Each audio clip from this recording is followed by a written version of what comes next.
Tonight we continue the discussion about the escalating war between Russia and Ukraine.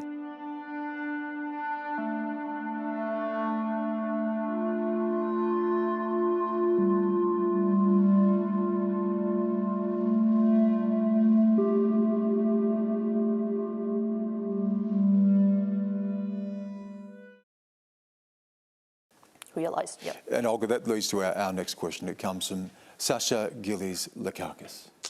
Yeah, thank you guys. So as someone who comes from the Russian community here in Australia, I've been pretty outraged by the narrative created by our media depicting the Ukraine as the good guy and Russia as the bad guy. Believe it or not, there are a lot of Russians here and around the world that support what Putin is doing in the Ukraine, myself included. Since 2014, the Ukrainian government, together with Nazi groups like the Azov Battalion, have besieged the Russian populations in the Donbass, killing an estimated 13,000 people, according to the United Nations. That's a lie. That's a lie. Could I finish? Just quickly finish, and then we'll come to that and put that to the panel. So my question is, where was your outpouring of grief and concern for those thousands of mostly Russians? Okay.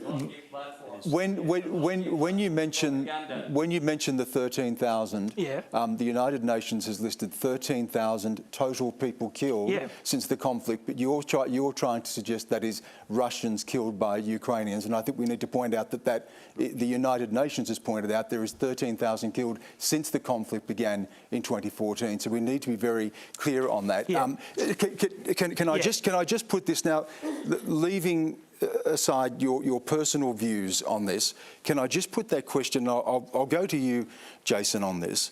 The idea that there is a moral equivalence or there is two sides, we know that Vladimir Putin has said that there were provocations as he sought, the encroachment and enlargement of NATO.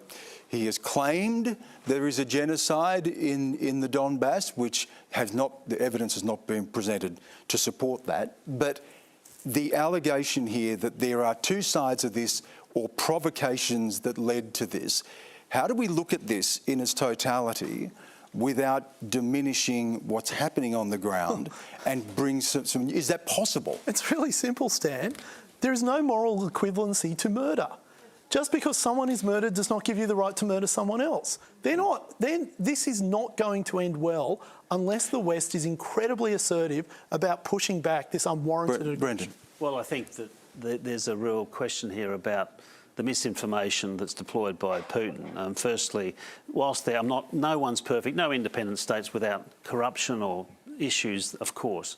And Ukraine is a relatively young democracy, independence, I think 31 years. But Putin has been deploying misinformation for years. I mean, he is undemocratic by nature. He kills off his opposition.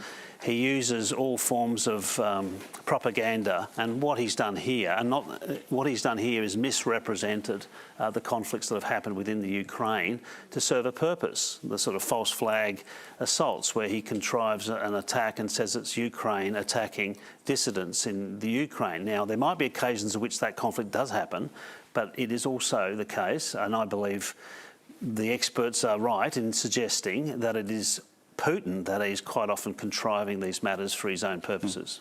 Let's go to our next question. It comes from Nick Sherry.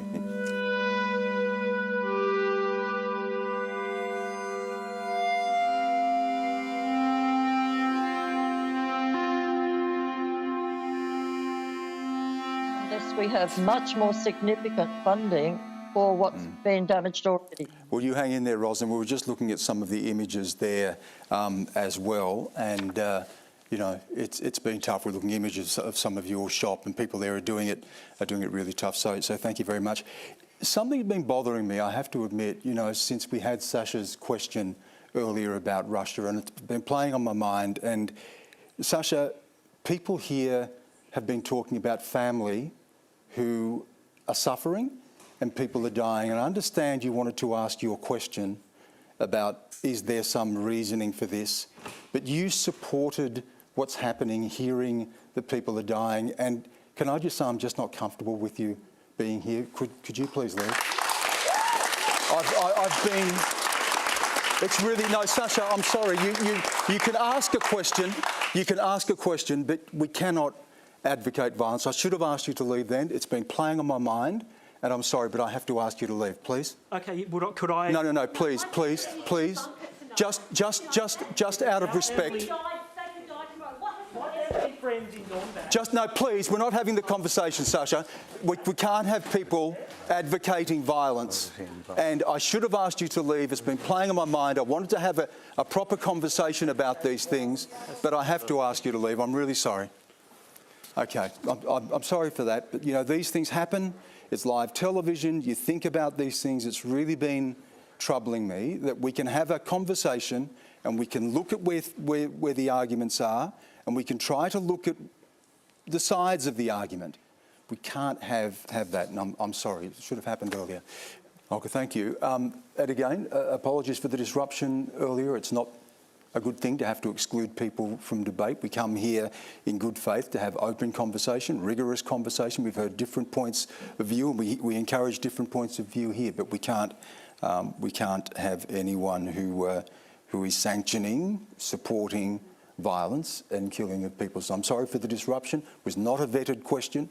It was a question that was, you know, a rogue question, if you like. And you know, it's not good to exclude people, but we have to take those steps from time to time. That's all we have time for. And thanks again to our panel.